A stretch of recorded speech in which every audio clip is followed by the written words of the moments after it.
makes a lot of sense because, well, there's two things I have to say. The more I get into this space, the less I believe in modern marriage, and getting married. Hear me out. I still believe in a two-parent household as far as children. I still believe in um, a commitment to each other. Something I still believe in having something legal that makes you guys committed to each other and sharing responsibilities and things like that. But the old school way of doing things, we just live in a different time. The expenses of the average household and just the expectations of marriage, it's just gone off the rails. It's not what it was really set up originally to be. Also, the marriage licenses in the U.S. Was based off of Jim Crow, and it was before, in the United States, to get married, you would just actually just have a ceremony and let the state know you were married. And, after Jim Crow, it was to stop black and white people from marrying each other, essentially, way to control it. But it's an open ended contract with no term set. Where in the world would you, I mean, like, you literally are dedicating your life, dedicating raising children and building a life together without set terms, without anything that really, you know, quantifies how it's going to actually go. And the more I've learned about mental health issues, personality disorders like BPD, narcissism, covert narcissism, which is a doozy. Um, you, it's just, I don't see, I'm gonna be honest, I don't see the benefit of it. I think there are better alternatives than what's out there. Yeah, sure, you can get a prenuptial agreement, so that is one way to do it. But Today is going to be a disagreement with Melanie, but before we start, please do subscribe and like the video. In this video, I'm going to disagree with Melanie. I like Melanie. I love her video. I watch her video all the time. I have nothing against her, but I need to give you my opinion. First of all, I don't understand your argument. We are talking about having one spouse and living with one spouse income. Why are you talking about mental health, prenups, and stuff like that? I really didn't understand her argument, and I do not believe that it's impossible to live in one income nowadays. I know a lot of couples, white, black, Asian, living with only one income all the time. It still exists.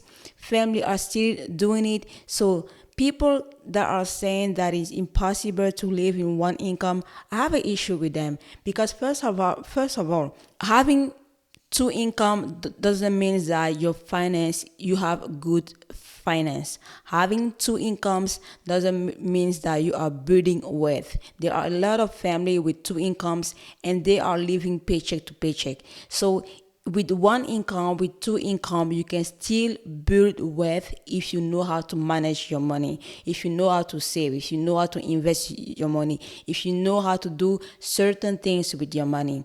So it does. So a family can decide that the man is going to work and the woman is going to stay home, take care of the kids. And I completely understand that, because it's not everybody who wants their child to go to daycare. It's not everybody who wants their child to be educated by somebody else. So all the money you spend on daycares and stuff like that, that money can help in your household. So the fact that she is saying that it's impossible, that nowadays with the economy of today, living in one income is impossible, I do not agree with that. I do not, because I believe that if you know how to manage your money, even with one income, you can still make it. Something that is also very important is that sometimes the lifestyle that you live may lead you to spend a lot of money. Some people cannot live on one income because they want to have a certain lifestyle. They want to live like the Kardashian, and they don't understand that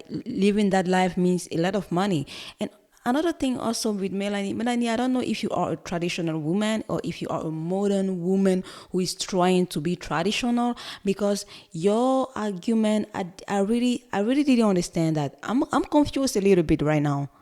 But I just think, the more I see and how relationships are going and in the modern world, like if we lived in a perfect world and if it was back in the day, maybe it would make sense to do it that way. But it just is not, it costs thousands of dollars even with a prenup. There's just so many ways it can go wrong. And I would say being a stay-at-home mom, I think a lot of people idealize it. It just seems romantic almost, or, it seems, wow, I don't have to work anymore. I could just stay home with my baby all the time. And it's just not, in terms of, one person is at home with the kids all day, do all the housework, and then also have kids all day. And then the husband generally is out working.